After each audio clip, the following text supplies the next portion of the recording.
आपसे कहा था कि हम इस सुपर टेट में केवीएस में कंप्यूटर के सवाल बहुत सारे आते हैं।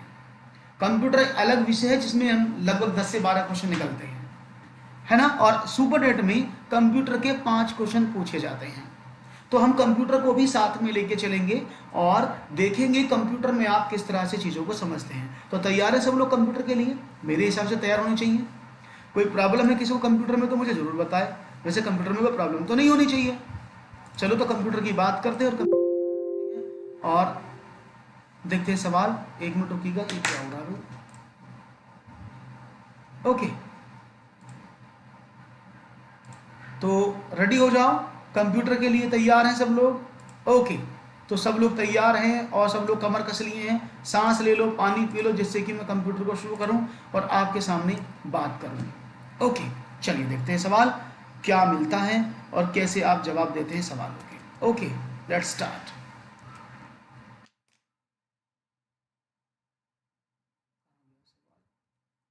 पीपीटी को आ गई। चलिए, कंप्यूटर के आविष्कारक कौन है? सबसे पहला प्रश्न बहुत सिंपल सा क्वेश्चन है। कंप्यूटर के आविष्कारक के रूप में किसे जाना जाता है? Von Neumann, JS. Kilby, Charles Babbage या इनमें से कोई नहीं? तो ये सवाल आपके सामने होंगे और आपके जवाब क्या होंगे तो मैं आपसे ये जानना चाहूँगा, ठीक है ना। और देखते हैं आपका जवाब क्या मिलता है, कैसे आप इस सवाल का जवाब देते हैं और क्या आप इसको बताते हैं। ओके, चलिए देखते हैं।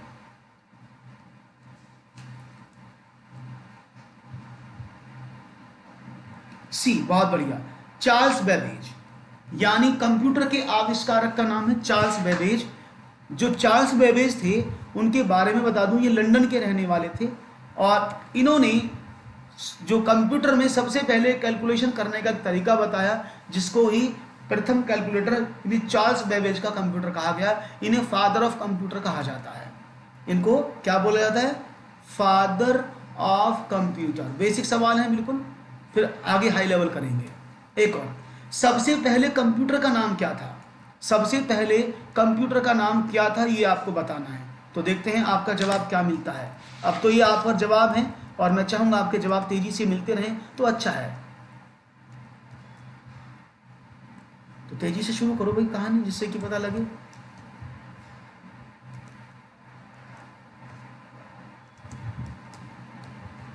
ओके, तो आपका जवाब मुझे मिलेगा सी, टेंडी। No no no no no no no no no, गलत जवाब। अफसोस आप गलत जवाब दे रही हैं। टेंडी पेंडी नहीं थे, है ना। चलिए, सबसे पहला कंप्यूटर बना था जो सेकंड जनरेशन में, इसको हमने नाम दिया था, that is ENIAC. ENIAC, ENIAC, ENIAC नाम से ये जनरेशन का फर्स्ट जनरेशन, सेकंड जनरेशन का कंप्यूटर था जिसमें ट्रांजिस्टर्स का यूज किया गया था। इसका पूरा नाम था electronic numerical integrator and computer. मैं लिख देता हूं, electronic numerical integrator and calculator, ठीक है ना। इसका पूरा नाम था न्यूमेरिकल इंटीग्रेटर एंड कंप्यूटर, ठीक है ना। सबसे पहला जो कंप्यूटर का नाम था उसको यही नाम दिया गया था, इनैक। हाँ, एल फॉर इलेक्ट्रॉनिक्स। बहुत बढ़िया बहुत बढ़िया बहुत बढ़िया। और इसको जॉन मौची ने बनाया था, ये भी यूएस के रहने वाले थे, ठीक है। बहुत बढ़िया, आपको समझ में आ रही है चीजें। क्वेश्चन नंबर 3, आधुनिक कंप्यूटर की खोज सर्वप्रथम कब हुई? यानी जो आप मॉडर्न कंप्यूटर यूज करते हैं, इसकी खोज सबसे पहले कहाँ हुई थी? कौन सी खोज के नाम के कंप्यूटर को जाना जाता है जो आपको आधुनिक कंप्यूटर के नाम के बारे में बताया जाता है? बहुत सिंपल सवाल है। आधुनिक कंप्यूटर की खोज सर्वप्रथम कब हुई, यानी जो आप मॉडर्न कंप्यूटर यूज करते हैं, इसकी नींव कौन से ईयर से रखी गई थी? नहीं, लता, मैं बता देता हूं। कुल मिलाकर के कंप्यूटर में 4 जनरेशन अब तक आई हैं, ठीक है ना। कुल मिलाकर कंप्यूटर में 4 जनरेशन अब तक आई हैं। First generation, second generation, third generation, fourth generation और फिफ्थ जनरेशन अभी वर्किंग में है। फर्स्ट जनरेशन 1946 से 1955 तक चली थी। 1955 से 1964 तक, 1964 से 1975 तक, और 1975 से अब तक टिल नाउ, और सिर्फ फिफ्थ जनरेशन को 1980s में माना गया था। हाँ, आर्टिफिशियल, बहुत बड़ी आर्टिफिशियल इंटेलिजेंसी। तो पहला कंप्यूटर जब बना था, तो पहली जनरेशन जब स्टार्ट हुई थी तभी बनाते थे 1946। इसलिए आधुनिक कंप्यूटर की सबसे पहली खोज 1946 से की गई थी, जिसमें वैक्यूम ट्यूब का यूज किया गया था। किसका यूज किया था? वैक्यूम ट्यूब्स का। याद रहेगा, तो ये प्रश्न पूछ लिया, हालांकि क्वेश्चन आगे आएंगे कि वैक्यूम ट्यूब क्या है। तो वैक्यूम ट्यूब क्या है? एक कांच की ट्यूब पर रखने वाली टाइप होती थी, जिससे हम पहले कंप्यूटर को चलाया करते थे। पहली जनरेशन 1946 में आई, जिसमें हमने वैक्यूम ट्यूब का प्रयोग किया था। Is it clear? समझ रहे हैं आप बहुत अच्छे से? Very good. चलिए, अच्छे जवाब हैं आप लोगों के। तो एक और सवाल ले लेता हूं, और पेन का कलर ब्लू कर लेता हूं। एक और सवाल, चलिए। कंप्यूटर के क्षेत्र में महान क्रांति कब से आई? सबसे जो महान क्रांति थी कंप्यूटर के क्षेत्र में, वो कब से आई? तो जो सबसे बड़ा रिवॉल्यूशन था, वो कब से आया?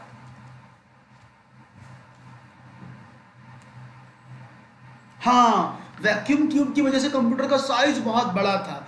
वो पोर्टेबिलिटी नहीं थी उसके अंदर, यानी उसको आप कहीं ले जा नहीं सकते थे। अगर वो एक कमरे में रखा है तो आप एक कमरे में रखते थे और एक कार्ड के माध्यम से उस पर काम किया करते थे। तो यहां पर सवाल है कि कंप्यूटर के क्षेत्र में महान क्रांति कब से आई? तो चलो बता देते हैं। महान क्रांति का जन्म हुआ था 1955 से 1955। मैंने भी बताया था ना, पहली जनरेशन में था वैक्यूम ट्यूब।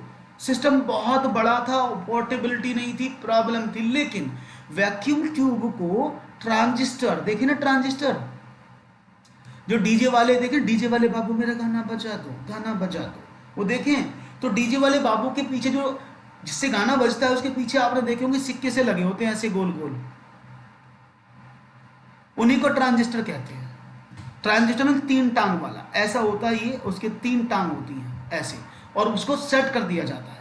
तो वैक्यूम ट्यूब का स्थान ट्रांजिस्टर ने ले लिया। वैक्यूम ट्यूब को हटा दिया गया और ट्रांजिस्टर को ले लिया गया। अब ट्रांजिस्टर के आने से क्रांति क्यों आई? क्योंकि ट्रांजिस्टर के आने से वैक्यूम ट्यूब तो बहुत बड़ी बड़ी होती थी, तो ट्रांजिस्टर के आने से वैक्यूम ट्यूब को हटाया गया, उसको रिप्लेस ट्रांजिस्टर ने किया। तो कंप्यूटर का साइज छोटा हो गया, पोर्टेबल हो गया, वो कहीं भी ले जाने लायक योग्य बन गया। इसीलिए इसको इस कंप्यूटर के, आधुनिक कंप्यूटर के महान क्रांति के रूप में जाना जाता है। Is it clear? समझ में आई बात क्यों क्रांति आई? क्योंकि वैक्यूम ट्यूब को ट्रांजिस्टर की तरफ बदल दिया गया था। बहुत इंटरेस्टिंग टॉपिक है कंप्यूटर, आपको बड़े मजे से समझ में आएगा। कंप्यूटर का हिंदी नाम क्या है? गणना करने वाला, संगणक, हिसाब लगाने वाला या परिगणक? हिंदी में नाम पूछ रहा हूं, तो बताएंगे हिंदी में नाम क्या है। लेट्स सी, देखते हैं किस किस को हिंदी बहुत अच्छी आती है। कंप्यूटर का हिंदी में नाम बताना है। हिंदी नाम क्या माना जाता है कंप्यूटर का? तो देखते हैं आपका जवाब मुझे क्या मिलता है। ABCD के रूप में आप सबों के सवाल यहाँ पर मिलेंगे, तो चाहूंगा जवाब अच्छे से मिले।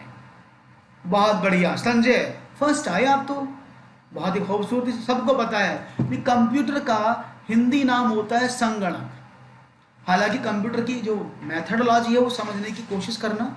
कंप्यूटर 3 चीज पर डिपेंड होता है, मैं आपको समझा देता हूं जिससे कि आगे वाले सवालों में आपको हेल्प मिले। कंप्यूटर में एक चीज होती है इनपुट,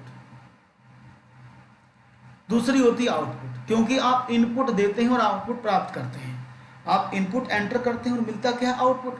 तो जैसे आप इनपुट एंटर करते हैं आपको आउटपुट तुरंत मिल जाता है, लेकिन बीच में जो क्रिया होती है उसी को बोलते हैं प्रोसेसिंग, ठीक है ना। और ये प्रोसेसिंग के बाद ही आपको आउटपुट मिलता है। तो कंप्यूटर को आप ऐसे कह सकते हैं, computer is an electronic device which takes input, process it and produce the output as per the instructions given by the user. It means जैसा उपयोगकर्ता उसको इंस्ट्रक्शन देगा, जैसी इनपुट देगा, उसी के आधार पर वो आपको आउटपुट देगा। तो ये इनपुट आउटपुट प्रोसेस 3 चीज हैं। और इनपुट में बहुत सारी यूनिट्स आती हैं। इनपुट डिवाइस जिससे आप एंटर करते हो, जैसे आप माउस हो गया, जैसे कीबोर्ड हो गया। माउस को पॉइंटिंग डिवाइस भी बोलते हैं। कभी क्वेश्चन पूछ ले निम्न में से पॉइंटिंग डिवाइस कौन सी है, तो कंप्यूटर पॉइंटिंग डिवाइस में माउस पॉइंटिंग डिवाइस है। कीबोर्ड है, माइक है, USB है जिसको आप पेन ड्राइव बोलते हैं, CD है, DVD है, ये सब इनपुट के काम आती है। MICR है, OCR है, ये सब इनपुट में है जिनसे इनपुट दी जाती है। प्रोसेस और आउटपुट आपका क्या है, मॉनिटर है, स्क्रीन जिसको बोलते हैं आप, स्क्रीन है आपकी, या आप कह सकते हैं आपका साउंड सिस्टम है, आपका प्रिंटर है, ये सब क्या है, ये सब आउटपुट है जहाँ पर आप आउटपुट देखते हैं। और प्रोसेसिंग एलिमेंट की बात करते हैं तो यहाँ पर आपके सामने प्रोसेस में CPU होता है जो होल्ड करता है, उसको आगे वाली स्लाइड पर बताऊंगा। ओके, चलो एक और सवाल, कंप्यूटर साक्षरता दिवस कब मनाया जाता है? बहुत ही सिंपल सवाल है, कंप्यूटर साक्षरता दिवस कब मनाया जाता है? कंप्यूटर डे, कंप्यूटर डे कब मनाया जाता है? बहुत अच्छा सवाल है, जीके में भी आ सकता है। तो कंप्यूटर साक्षरता दिवस, कंप्यूटर लिटरेसी डे, पता है किसी को? हार्ड डिस्क, मैग्नेटिक डिस्क बोल सकते हैं आप, सारी डिस्क उसमें आ जाएंगी। तो 14 दिसंबर, तो यहाँ पर 14 दिसंबर 6 का डी। चलो बता देते हैं, कंप्यूटर साक्षर दिवस 2 दिसंबर को मनाया जाता है, प्रति वर्ष 2 दिसंबर। इसको याद नहीं 5 दिसंबर नहीं, गलत जवाब है दीपिका, 7 फरवरी। अरे रे 7 फरवरी तो इसमें ऑप्शन ही नहीं है, समझना। और आपको याद कैसे करना है, क्योंकि 1 दिसंबर को ये डे एड्स डे मनाया जाता है। 1 दिसंबर को जानते हैं सब लोग, एड्स दिवस, 1 दिसंबर को एड्स दिवस मनाया जाता है ना, उसके अगले दिन ही क्या मनाया जाता है, 2 दिसंबर को कंप्यूटर डे यानी कंप्यूटर साक्षरता दिवस, याद रहेगा। तो 1 तारीख के बाद एड्स डे, उसके बाद कंप्यूटर डे, ऐसे याद। जैसे आप जानते हैं ना कि दिवाली, दिवाली के बाद गोवर्धन के बाद भैया दूज आता है, ऐसे याद कर लो कि 1 तारीख को अगर एड्स दिवस है तो 2 दिसंबर को कंप्यूटर दिवस है, याद रहेगा। बढ़िया, एक और सवाल, अच्छे से समझ रहे हैं आप सवालों को, वेरी नाइस। CPU का पूर्ण रूप क्या है? ये सवाल सुपर टेट में आया था, सुपर टेट 68,500 भर्तियों पर जो सवाल थे उसमें एक सवाल ये भी था, central processing unit, central problem unit, central processing union, या इनमें से कोई नहीं है। हाँ, वो इंटरनेट दिवस था, बिल्कुल। तो देखते हैं आपका जवाब मिलने लगा है यहाँ पर सी, संजय ने कहा सी, सेंट्रल प्रोसेसिंग यूनियन। मैं आपको जानकारी के लिए बता दूं, this is not union, this is unit. ये सेंट्रल प्रोसेसिंग यूनिट होता है। मैं इसको भी थोड़ा सा डिफाइन करना चाहूंगा आप लोगों के सामने। हाँ, सुपर टेट जिनके पास, जिन्होंने टेट एग्जाम क्वालिफाइड किया है, यानी जिन्होंने यूपी टेट या सी टेट क्वालिफाइड किया हुआ है, वो दोनों एलिजिबल हैं। इसके अलावा अदर स्टेट टेट वाले एलिजिबल नहीं होंगे। अब समझते हैं, सेल CPU के बारे में बता दूं। ये CPU है, आपके सामने कंप्यूटर में डब्बा रखा होता है, वो CPU नहीं होता, वो तो उसकी कैबिनेट होती है। ये CPU है। CPU के अंदर 3 चीज काम करती हैं, 3 चीज काम करती हैं। ओके, जैसे आप समझते हैं, CPU के अंदर यहां होता है ALU, यहां पर ALU, यहां पर होती है कंट्रोल यूनिट CU, इसको कंट्रोल यूनिट बोलते हैं, ठीक है ना। और यहां पर होती है मेमोरी। तो ये काम जो करता है वो इससे करता है, ALU, CU और मेमोरी, इन तीनों पर वो CPU काम करता है। इस पूरे डब्बे को CPU कहते हैं। अब मेमोरी में कोई भी चीज आती है तो कंट्रोल यूनिट उसको लेती है, और ALU यानी अर्थमेटिकल लॉजिकल यूनिट इसको बोलते हैं। मैं लिख देता हूं, arithmetic and logical unit. Arithmetical logical unit ALU, इसका काम क्या होता है, कोई भी इंस्ट्रक्शन इसको मिलेगा, कोई भी आप चीज देंगे, उसको ऑपरेट करना, उसको सॉल्व करना, इसका काम होता है। इसके बाद वो वापस उसको कंट्रोल यूनिट को दे देती है, और कंट्रोल यूनिट इसको मेमोरी में भेज देती है, यानी मेमोरी मींस रैम में, और रैम इसको वापस आपको आउटपुट पर दिखा देती है, ठीक है। तो ये कंट्रोल यूनिट का काम क्या हुआ, कोई भी चीज को मेमोरी से लेना कंट्रोल यूनिट का काम है, और उसको ALU को देना भी यूनिट का काम है, और वो ALU से कंट्रोल यूनिट वापस चीज को लेती है और मेमोरी में वापस स्टोर कर देती है, ठीक है ना। तो इसको बोलते हैं CPU का कंप्लीट प्रोसेसर। हाँ, गणित वाला काम सारा यही करता है, अपना वाला काम यही करता है, तो सीपीयू का फुल फॉर्म होता है सेंट्रल प्रोसेसिंग यूनिट, और इसको कंप्यूटर का दिमाग भी कहा जाता है। क्या बोलते हैं? कंप्यूटर का ब्रेन, दिमाग। कंप्यूटर का दिमाग भी यही है, क्योंकि यही सारा काम करता है जो सीपीयू करता है। ओके, समझ में आ गई बात? एक और सवाल लिया जाए फिर तो। चलो, one more question for you. ये रहा, इनमें से कौन सर्च इंजन नहीं है? अब सर्च इंजन जानते हैं आप? सर्च इंजन जानते हैं? सर्च इंजन का मतलब होता है जहां पर आप टाइप करके कोई भी चीज ढूंढते हैं, वो सर्च इंजन के रूप में माना जाता है। हालांकि सर्च इंजन और ब्राउजर में बहुत अंतर है। हम ब्राउजर को सर्च इंजन मान लेते हैं, जो कि गलत है ना? ठीक है ना? जबकि हम इसको मान लेते हैं, जो कि गलत है। तो आप समझने की कोशिश करिएगा क्या है ये जवाब आपका। तो देखते हैं आपका जवाब क्या मिलता है। तो यहाँ पर थोड़ा सा आप हो सकता है प्रॉब्लम क्रिएट करें और आपको समझ में ना आए, ठीक है ना?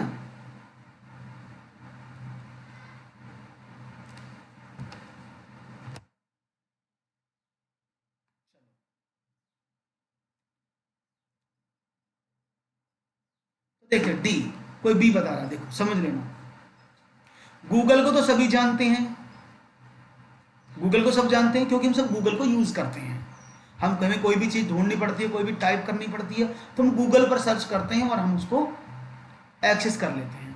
हमने गूगल पर सर्च किया, हमें हर चीज का जवाब मिलता है, तो वो सर्च इंजन है। गूगल के जैसे याहू भी एक सर्च इंजन है। हाँ, बायडू भी एक सर्च इंजन है। बायडू एक सर्च इंजन है, संजय, ये भी सर्च इंजन है। आप सर्च करिएगा गूगल पर ही कि बायडू, तो बायडू हो गया, ask.com हो गया, ये सब सर्च इंजन है। माइक्रोसॉफ्ट MSN हो गया, ये सब सर्च इंजन है। बहुत सारे सर्च इंजन है। ओके, लेकिन वॉल फॉर्म अल्फा, ये वॉल्फॉर्म अल्फा जो है ना, ये सर्च इंजन नहीं है। ये वॉल्फॉर्म अल्फा क्या है? ये कंप्यूटेशनल इंजन है। क्या है? Computational engine. इसका मतलब क्या है कि आप कोई भी चीज इसको कंप्यूटेशन करने के लिए दोगे इंजीनियरिंग की, तो वो कंप्यूट करके आपको बता देगा। ठीक है, तो ये कंप्यूटेशनल इंजन है। तो आप सर्च इंजन समझ गए। ये सवाल एग्जाम में आया था, निम्न में से कौन सा सर्च इंजन है और कौन, तो ब्राउजर पूछा गया था। ब्राउजर जानते हैं, तो क्या गूगल एक ब्राउजर है? ब्राउजर जानते क्या होता है? ब्राउजर वो चीज है जिसमें आप किसी चीज को, आपकी चीज इंटरनेट तक, सर्च इंजन तक पहुंचाने का जो कम्युनिकेशन करता है, जो काम करता है, वो ब्राउजर है। तो गूगल एक ब्राउजर है? नहीं, गलत जवाब। गूगल एक ब्राउजर नहीं है। यही तो आपकी गड़बड़ बात है। गूगल ब्राउजर नहीं होता, क्रोम ब्राउजर है। याद रखना, गूगल ब्राउजर नहीं है, क्रोम ब्राउजर है, क्योंकि ये गूगल का प्रोडक्ट है। गूगल एक कंपनी जो सर्च इंजन है, उसके बहुत सारे प्रोडक्ट हैं। हाँ, ठीक है ना? बात समझ में आ गई? तो गूगल एक सर्च इंजन है, गूगल एक ब्राउजर नहीं है। गूगल का प्रोडक्ट है क्रोम, जो क्रोम है वो ब्राउजर है। जैसे मोजिला है, ठीक है ना? ये सब ब्राउजर, जैसे इंटरनेट एक्सप्लोरर है जिसमें ई का निशान बना होता है, ये सब क्या है? ये सब ब्राउजर्स है। क्लियर है? हाँ, बढ़िया। एक और, निम्न में से कौन इनपुट इकाई है? इनमें से इनपुट इकाई कौन सी जो सिस्टम को इनपुट देती है? मैंने अभी बताया था ना कि इनपुट देने का काम सिस्टम को, जो भी आप इंस्ट्रक्शन देते हैं, जो भी इंस्ट्रक्शन कहते हैं कि मेरा ये काम कर, तो वो किसी ना किसी डिवाइस से दिया जाता है। भाई मुंह से बोलो तो भी डिवाइस से के थ्रू वो कन्वर्ट होगा। मन में सोचोगे तब तो कंप्यूटर काम नहीं करेगा।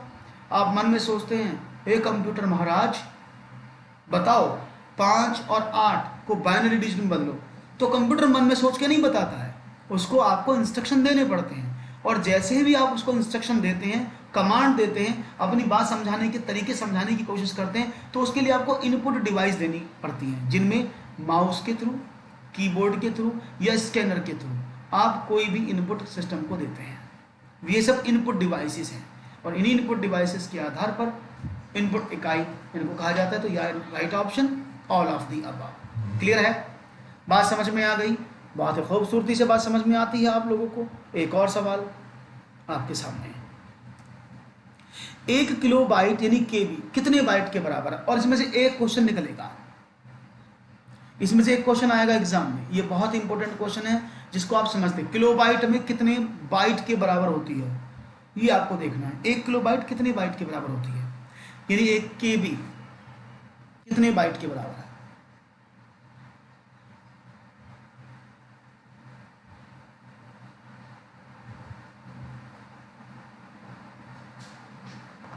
तो देखो समझने की कोशिश करना, ये बहुत सारी यूनिट्स हैं, मैं इनको अभी समझा देता हूँ, हालांकि इसका आंसर तो आप जानते ही होंगे कितना होता है। तो देखो मैं आपको स्टार्टिंग से शुरू करता हूँ। सबसे छोटी यूनिट होती है बिट,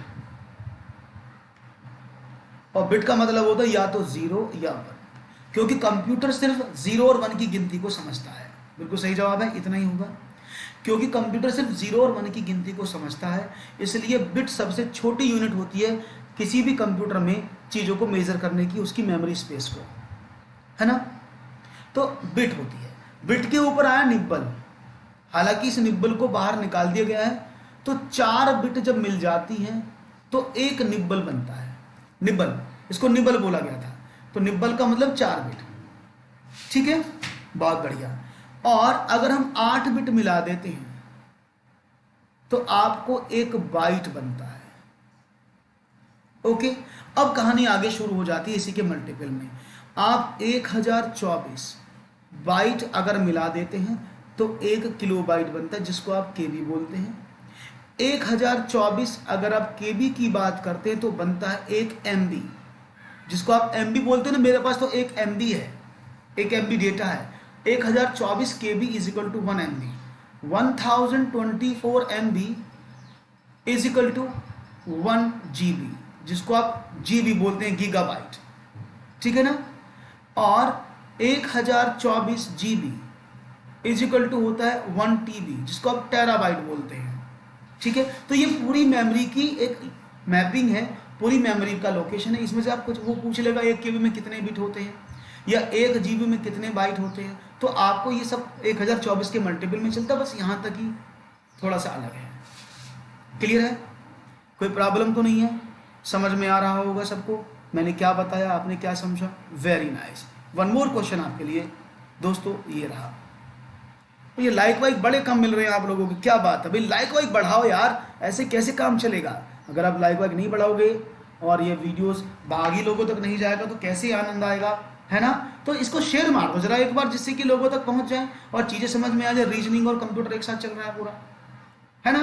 चलो, 1 मेगाबाइट कितने बाइट के बराबर है मैंने बताया, दैट इज 1024 KB। ये तो आप कर लेंगे अभी, अब तो याद आ गया ना आपको कि 1 मेगाबाइट बराबर कितने बाइट के बराबर है। 1 MB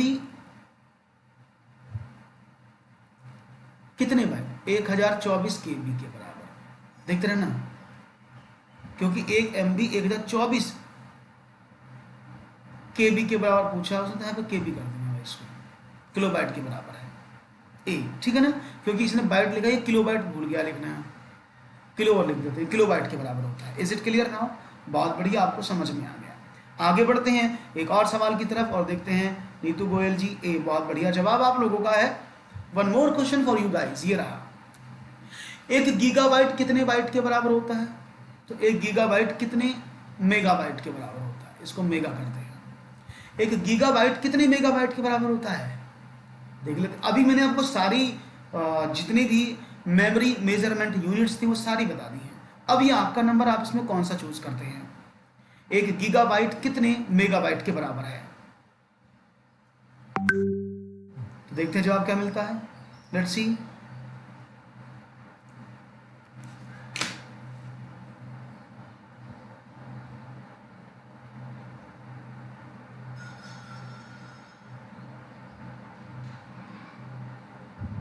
ओके,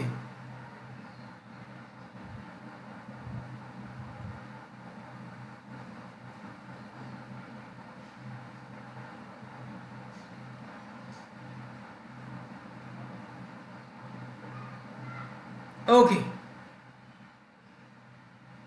तो बहुत बढ़िया, 12 का बी, क्योंकि 1 GB किसके बराबर है, 2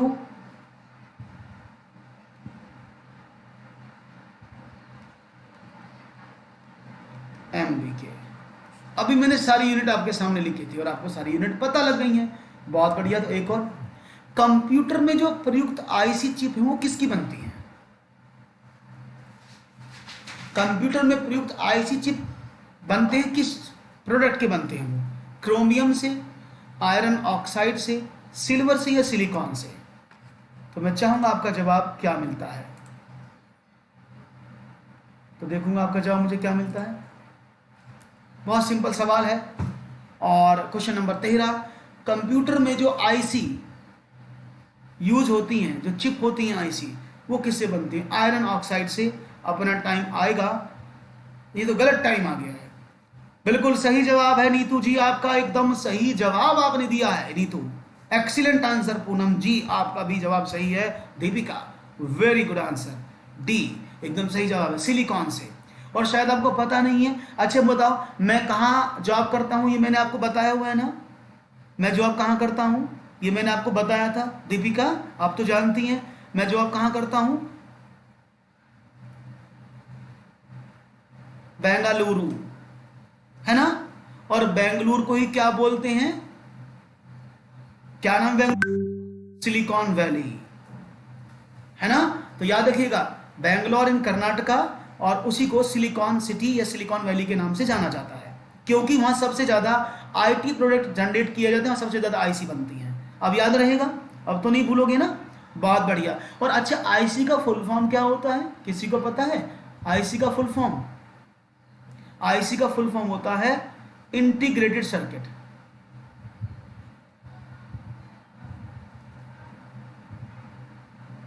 इंटीग्रेटेड सर्किट इसको बोलते हैं, ठीक है। तो आईसी को बोला जाता है इंटीग्रेटेड सर्किट, याद रहेगा, integrated circuit. Okay, very good, आप तो समझदार हो गए। तो आईसी का फुल फॉर्म होता है integrated circuit which is made by the silicon. बहुत बढ़िया, आगे बढ़ते हैं। एक और सवाल, इंटरनेट के पदे में पद HTTP का सही विस्तृत रूप है।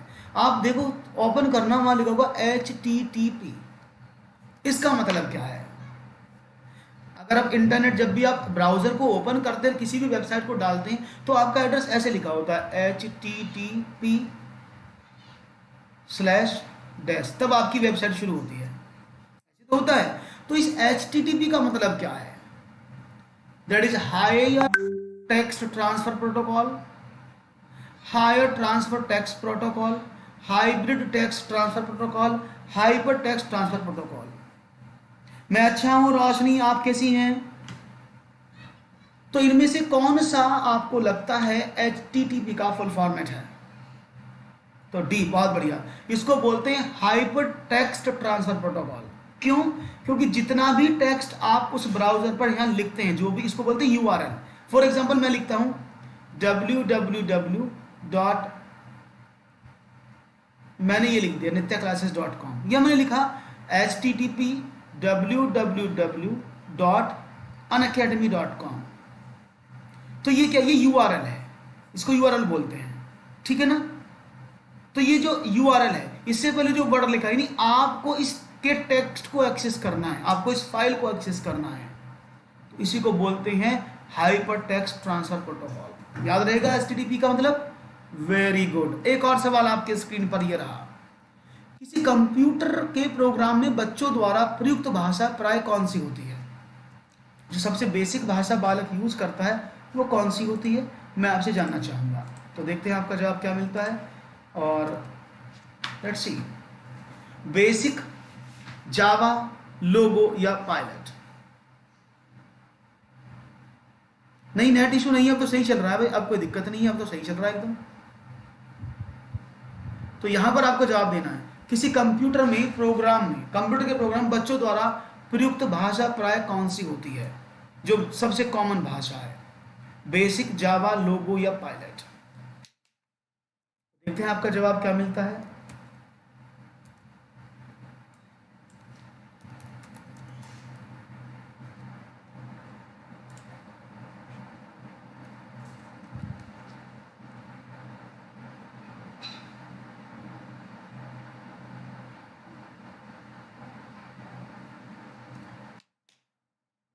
देखते हैं भाई, जवाब मिलने लगा है। ना ना ना ना, ना ना ना ना, ओ ना ना, चलो बता देता हूँ। तो राइट ऑप्शन नहीं पता लगाना अभी आपको, चलो मैं बता देता हूँ। बहुत बढ़िया, दीपिका ने कहा logo, very nice, that is logo, LOGO। देखो बेसिक लैंग्वेज है जो छोटे बच्चे उसको नहीं समझ पाते हैं, तो बहुत ही टिपिकल लैंग्वेज जो बहुत बाद में समझ में आती है। और पायलट, ये भी लैंग्वेज बाद की, लेकिन हम लोगों की बात करते हैं तो इसको लैंग्वेज को इसको लोगों का फुल फॉर्म बता देता हूँ, that is language of graphical oriented. Language of graphical oriented इसको बोला जाता है, ठीक है ना। तो लैंग्वेज ऑफ ग्राफिकल ओरिएंटेड है क्या, यानी इसमें बच्चा ग्राफिकली चीजों को सीखता है। जैसे आप जियोजेब्रा पढ़ते हैं ना, सुना जियोजेब्रा, एक टूल है जिसे बच्चे सबसे ज्यादा पसंद करते हैं और अपने ज्यामितीय आकृति को सीखते हैं। इसी तरह का एक टूल है जिसको बोला जाता है लोगो। तो सबसे ज्यादा कंप्यूटर में जो भाषा बच्चों के लिए प्रयुक्त होती है वो होती है लोगो। उसको सबसे ज्यादा बच्चा आसानी से समझ सकता है क्योंकि उसमें ग्राफिक्स दिए होते हैं। Is it clear? बढ़िया। एक और, एक सुआ निजी कंप्यूटर जो आपकी गोद में रखने लायक छोटा सा होता क्या कहलाता है?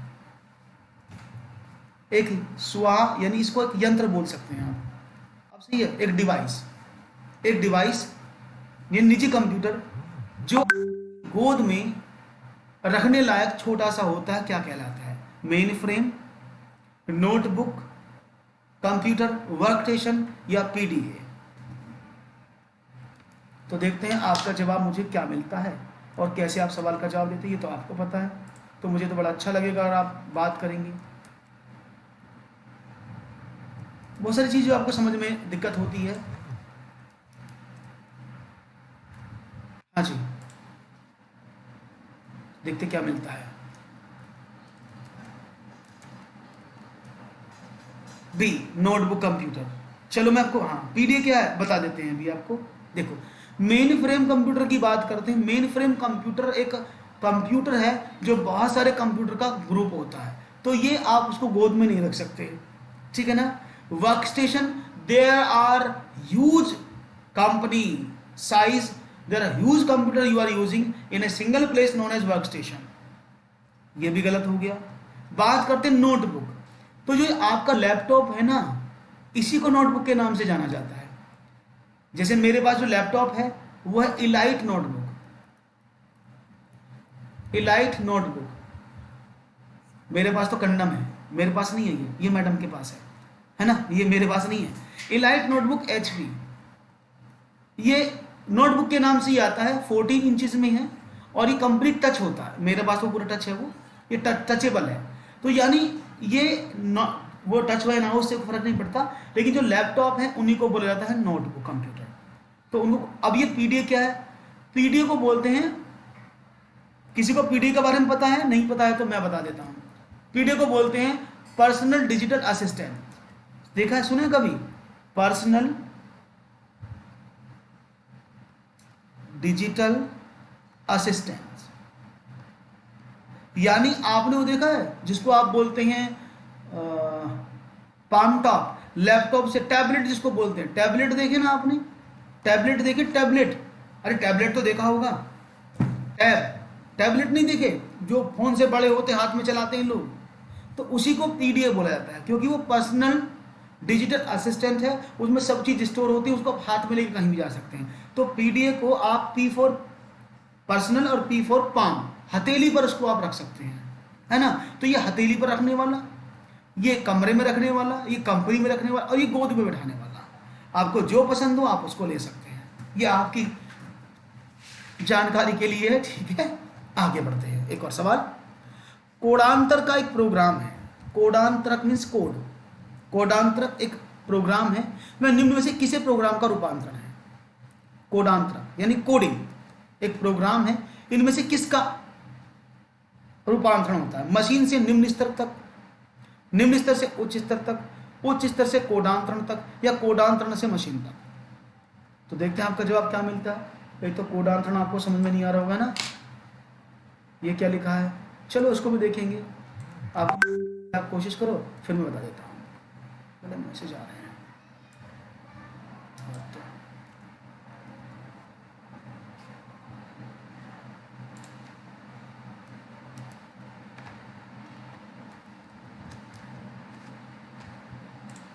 तो देख लेते हैं जवाब क्या मिलता है। अब इंग्लिश का नाम बड़ा अच्छा है इसका, चलो मैं इसको इंग्लिश का नाम बता देता हूं आपका।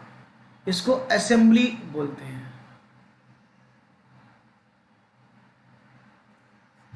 असेंबली लैंग्वेज, असेंबली लैंग्वेज इसको बोला जाता है। तो देखते हैं जवाब क्या मिलता है। अब देखना, असेंबली लैंग्वेज एक प्रोग्राम होता है, बिल्कुल सही बात है। जो असेंबलर है वो एक प्रोग्राम होता है जो क्या करता है, जो आपको असेंबली लैंग्वेज से मशीन लैंग्वेज तक काम करता है। यानी वो कोई भी टेक्स्ट आप लेंगे, दैट इज द असेंबलर, यहां से कोई भी कोड लेगा वो उसको लो लेवल लैंग्वेज में बदल करके मशीन तक पहुंचाएगा। That is the meaning of कोडांतरण, दैट इज, हाँ ना ना ना ना, लो लेवल से हाई लेवल नहीं होता है, याद रखिएगा। मशीन से निम्न स्तर तक नहीं, निम्न स्तर ना ना ना ना, निम्न से उच्च स्तर तो होता ही नहीं है कुछ भी। या तो 4 तरह का कन्वर्जन होता है, समझने की कोशिश करिएगा, मैं पूरा एक्सप्लेन कर देता हूं आपको। 4 तरह से ये आप समझते हैं। एक होता है कन्वर्जन लो लेवल लैंग्वेज से मशीन लैंग्वेज, और लो लेवल लैंग्वेज से मशीन लैंग्वेज में कन्वर्ट करने का काम असेंबलर करता है। एक होता है हाई लेवल लैंग्वेज को मशीन लैंग्वेज में कन्वर्ट करने का, इसका काम 2 चीज करते हैं, जिसको कंपाइलर या इंटरप्रेटर बोलते हैं। ठीक है, या तो कंपाइलर या इंटरप्रेटर। तो हाई लेवल लैंग्वेज को मशीन लैंग्वेज में कन्वर्ट करोगे तो आपको कंपाइलर या इंटरप्रेटर की जरूरत पड़ेगी। ठीक है, और अगर आपको लो लेवल लैंग्वेज को मशीन लैंग्वेज में समझना तो असेंबली लैंग्वेज को ही लो लेवल लैंग्वेज बोलते हैं। इसी को ये बहुत टफ होती है पढ़ने में, ये it can not be readable by normal human being. By high level language can be read by the human just because of these are the written in English language. Okay, तो right option था assembly से machine तक। एक और सवाल, multi processing क्या होती है। कई बार आपने टर्म सुना होगा, मेरा सिस्टम तो मल्टी प्रोसेसर है। तो मल्टी प्रोसेसिंग का मतलब क्या होता है।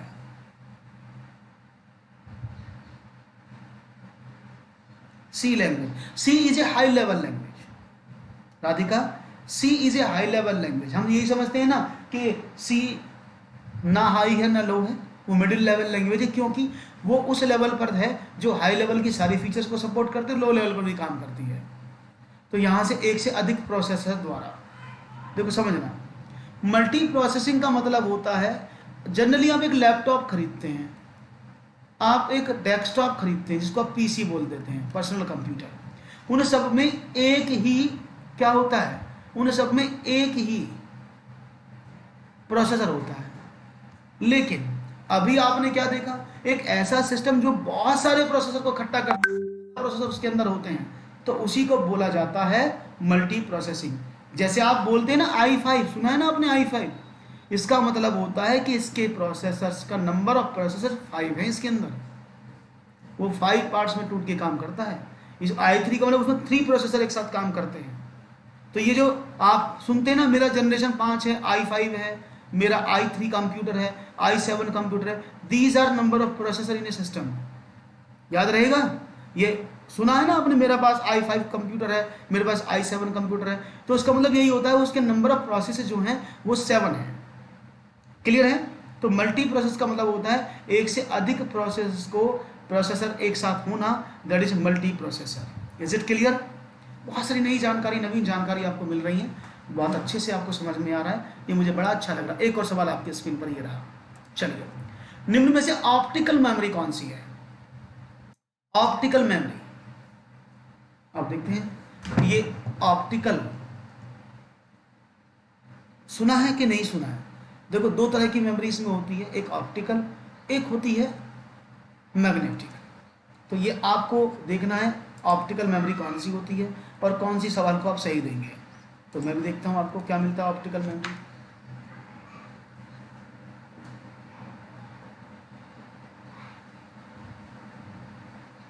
सुने हैं ना, बहुत बढ़िया। बी ऑप्टिकल, बताता हूं अभी। अच्छा, फाइबर ऑप्टिक सुना है आपने, फाइबर ऑप्टिक। बी ना ना ना ना, ये तो मैग्नेटिक में आती है, तो प्लास्टिक डिस्क है, होती तो प्लास्टिक है, लेकिन इसको ऑप्टिकल मेमोरी में नहीं आती है। मैं बताता हूँ ऑप्टिकल मेमोरी क्या होती है। अच्छा, आपने कभी सीडी प्लेयर देखा है? सीडी प्लेयर आपने कभी सीडी प्लेयर देखा था? हम जब मेरे ज़माने में तो चलते थे, आपके टाइम पे भी चलते होंगे। तो सीडी प्लेयर कभी आपने खुला हुआ देखा हो तो देखना, वहाँ पर हम सीडी इंसर्ट करते थे और नीचे से एक लेंस था जो उस पर लाइट मारता था और वो लाइट की हेल्प से उसमें लिखे हुए कोड को पढ़कर हमें दिखाता था। देखा है आपने? लेंस जो था, लेंस में से लाइट निकलती थी येलो कलर की और वो लाइट सीडी पर पड़ती थी, उससे पढ़ करके वो हमें चीज़ दिखाता था। देखें, तो बस वही है, जितनी भी मेमोरीज में इस लाइट का प्रयोग होगा, जिसमें चीज़ें लाइट की हेल्प से पढ़ी जाएंगी, उसको ऑप्टिकल मेमोरी बोला जाएगा। तो ऐसी मेमोरी है क्योंकि जब सीडी में आप उसको डालते हैं तो you will get CD ROM में क्या मिलेगा आपको? Optical memory. याद रहेगा? तो सीडी रोम को ऑप्टिकल मेमोरी कहा जाता है। प्रोजेक्टर में तो आपको रिफ्लेक्शन मिलता है, वो सिर्फ आपको प्रोजेक्ट करता है, लेकिन उसको रीड करने के लिए जैसे हार्ड डिस्क में भी होता है, वो इंटरनल स्ट्रक्चर है। हार्ड डिस्क में दिखाऊंगा तो हार्ड डिस्क में भी जो लेंस होते हैं, वो आपको जो हेड होते हैं पढ़ने वाले, वो फाइबर से ही पढ़ते हैं, ऑप्टिकल से ही पढ़ते हैं। Is it clear? बहुत बढ़िया। एक और सवाल, सीपीयू में अभी मैंने बताया था ना, सीपीयू में कंट्रोल, मेमोरी तथा तीसरा यूनिट कौन सा होता है? अभी मैंने थोड़ी देर पहले आपको बताया था, सीपीयू में कंट्रोल, मेमोरी और तीसरा कौन सा यूनिट होता है, ये आपको बताना है।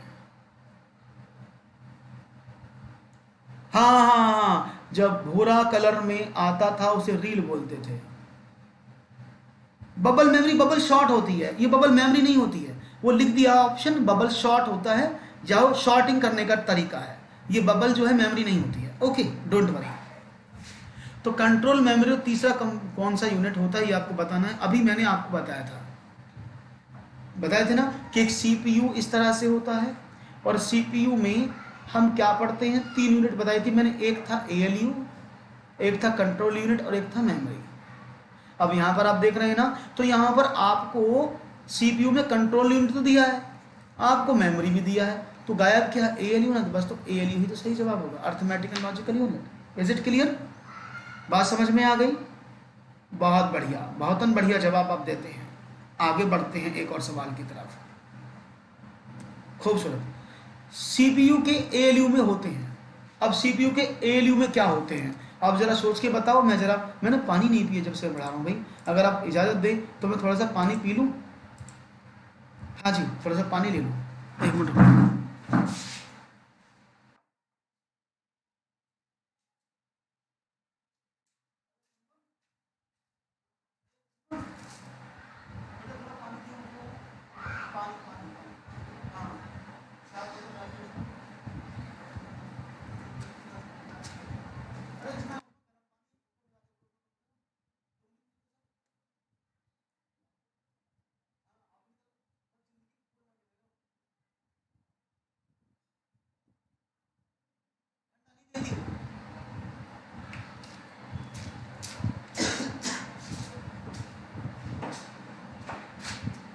ओके, तो यहां पर जवाब मिला डी।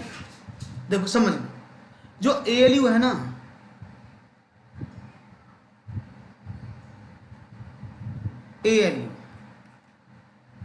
एएलयू की बात करते हैं तो एएलयू के अंतर्गत क्या होते हैं? रजिस्टर्स होते हैं। अब रजिस्टर क्या होता है? एएलयू खुद एक रजिस्टर है, इसके अंदर और रजिस्टर्स होते हैं। रजिस्टर क्या करते हैं? रजिस्टर्स होते हैं कॉम्बिनेशन ऑफ फ्लिप फ्लॉप। क्या होते हैं? Flip flop. और फ्लिप फ्लॉप का काम क्या होता है? ये होल्डर होता है। होल्ड का मतलब पकड़ने वाला। किस चीज को होल्ड करता है? 1 बिट इंफॉर्मेशन को। हाँ, आज 2 आर की क्लास थी, 2 लेक्चर थी ना, तो 2 एक ही क्लास में है, तो 1 या 0 यानी वो 1 बिट इंफॉर्मेशन को होल्ड करता है। और एक रजिस्टर क्या कहलाता है? एक रजिस्टर क्या कहलाता है? वो 8 बिट रजिस्टर या फिर 60 बिट रजिस्टर कहलाता है। क्यों? जितने फ्लिप फ्लॉप उसके अंदर होते हैं, उसके अंदर 8 फ्लिप फ्लॉप में तो 8 बिट रजिस्टर होगा, 16 रजिस्टर बिट होंगी तो वो 16 बिट रजिस्टर होगा, और वो इतनी ही बिट को होल्ड करने का काम करता है। एएलयू कैसे काम करता है? एएलयू के अंदर रजिस्टर्स होते हैं, तो वो अपने टास्क को रजिस्टर को असाइन करता है, जिससे कि वो इस बिट में इंफॉर्मेशन को स्टोर करते हैं, कैलकुलेट करते हैं, जब चीज़ों को बताते हैं। इसलिए जो सीपीयू के जो एएलयू है उसमें क्या होते हैं? रजिस्टर्स होते हैं। याद रहेगा, मैंने पूरा डिटेल में आपको बता दिया है। ओके, आगे बढ़ें। बताइए इसके लिए बता क्या सारे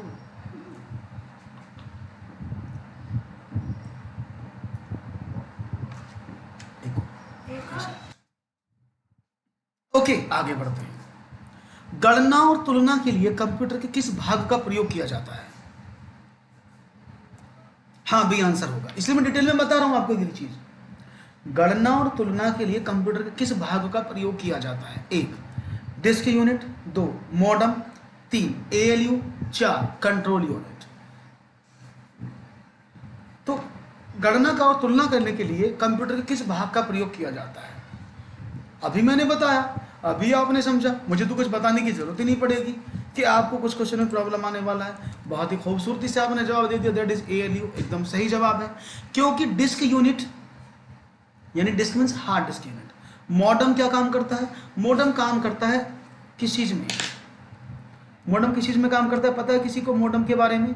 आप जब इंटरनेट चलाते हैं तो आप मॉडम का इस्तेमाल करते हैं, जिससे कि आपके डिजिटल सिग्नल्स जो होते हैं वो आपके जो फ्रीक्वेंसी है एनालॉग सिग्नल डिजिटल सिग्नल में कन्वर्ट हो जाते हैं, उसी को बोला जाता है, ठीक है। तो जो डिजिटल सिग्नल्स को कन्वर्ट करता है उसी को बोलते हैं। ये बात समझ में आ गई होगी। तो राइट ऑप्शन क्या था? आपने दिया सही जवाब, एकदम खास जो मिलता है आपके पास। और देखते हैं साल का जवाब क्या होता है साहब, दैट इज एएलयू। तो मॉडम क्या है? मॉड्यूलेशन और डीमॉड्यूलेशन भी इसको बोलते हैं, याद रखना इसका नाम क्या है? मॉड्यूलेशन। अगर कोई पूछ रहे सवाल में कि मॉड्यूलेशन व डीमॉड्यूलेशन का काम कौन करता है, तो याद रखना मॉड्यूलेशन और डीमॉड्यूलेशन का काम मॉडम करता है, क्योंकि वो एनालॉग सिग्नल को डिजिटल सिग्नल में कन्वर्ट करता है। क्योंकि जो तार में तरंग बहती हैं उनको वो डिजिटल फॉर्मेट में आपको कंप्यूटर में दिखाता है। एसी को डीसी में कन्वर्ट नहीं करता दीपिका। अच्छा एनालॉग सिग्नल है डिजिटल कन्वर्टर, हाँ एनालॉग कन्वर्टर डिजिटल कन्वर्टर, अब सही है। मुझे लगा एसी करंट को डीसी करंट में कन्वर्ट करा रहे हो, फिर ठीक है, हाँ फिर ठीक है। तो कंट्रोल यूनिट मैंने आपको बता दिया। एक और, एक हार्डवेयर डिवाइस जो डेटा को अर्थपूर्ण इंफॉर्मेशन में परिवर्तित करती है, वो कौन सी है? जो हार्डवेयर डिवाइस है जो डेटा को अर्थपूर्ण इंफॉर्मेशन में कन्वर्ट करती है, यानी the name of the device which convert data into meaningful information. Conversion of data into meaningful information is done by what? Processor, input device, program, या फिर आपके सामने दिया है प्रोजेक्टर।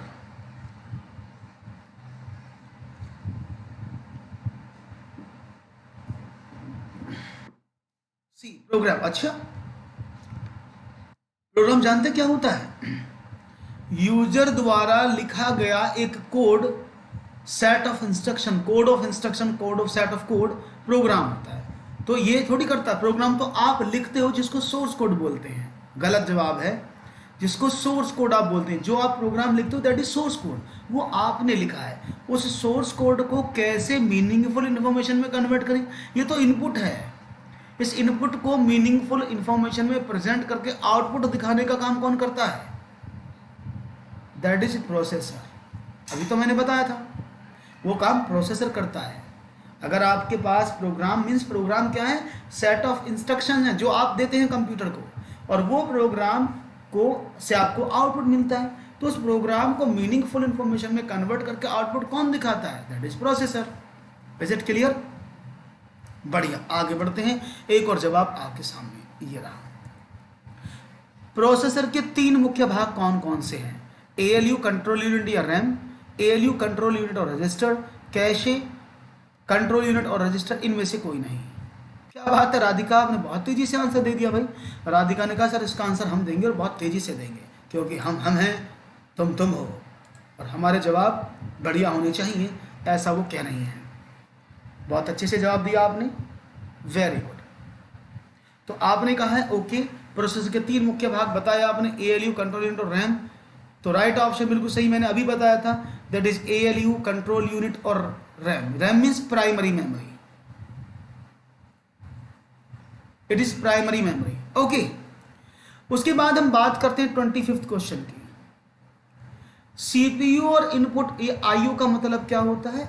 आई मीन्स इनपुट और आउ मीन्स आउटपुट, ठीक है ना? तो सीपीयू और इनपुट आउटपुट के बीच सिग्नलों के मूवमेंट को कौन नियंत्रित करता है? यानी सीपीयू से कमांड मिल रही है किस यूनिट को एक्सेस करने की, किस रिसोर्स को पकड़ने की, तो ये इनपुट आउटपुट के बीच जो सिग्नल्स हैं इनको कंट्रोल करने का काम कौन करता है?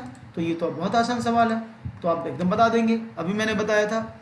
Very nice, that task is done by control unit. तो वो कंट्रोल यूनिट बताया था ना मैंने कि मेमोरी से चीजों को लेना और वापस मेमोरी को एलोकेट करने का काम किसका होता है? That is done by control unit. Is it clear? बढ़िया से समझ में आया है आपको और अच्छे से आपने सवालों को समझ के बताया है, ऐसे आपका जवाब मुझे यहाँ मिलता है। That's very nice. ओके, तो आज के लिए दोस्तों इतना काफी है, तो आज के लिए इतना ही। अब मुलाकात करते हैं कल संडे है, तो कल मेरी क्लास 2 बजे होगी। एक महामैराथन क्लास है जो 10 बजे से शुरू होगी, सुबह 10 से 5 सब्जेक्ट कवर होंगी और मेरा क्लास 2 बजे से 3 बजे तक होगा। तो आप जल्दी से जुड़िएगा ध्यान से और मुलाकात करेंगे कल 2 बजे यूट्यूब पर। तब तक के लिए दीजिएगा इजाजत। और प्लस पर शाम को 7:30 बजे। जिन्होंने प्लस नहीं लिया जल्दी से ले लें प्लस, क्योंकि प्लस आपको बहुत जल्दी से सफलता दिलाएगा।